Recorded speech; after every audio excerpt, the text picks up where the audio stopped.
ফিরোজ মিনার মালদা জেলার গৌড় অঞ্চলে পাঁচতলা বিশিষ্ট মিনার।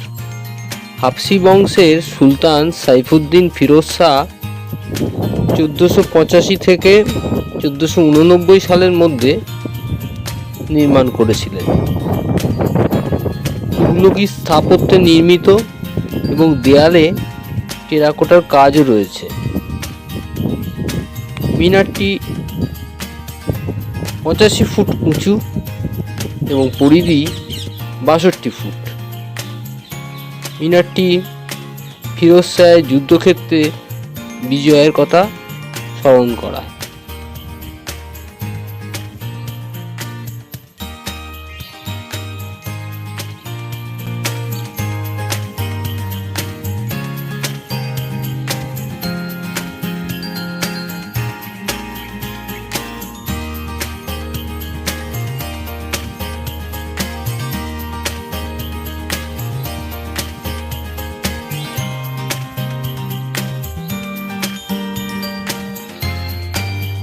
ভিডিওটি আপনাদের ভালো লেগে থাকলে অবশ্যই লাইক ও সাবস্ক্রাইব করে দেবেন।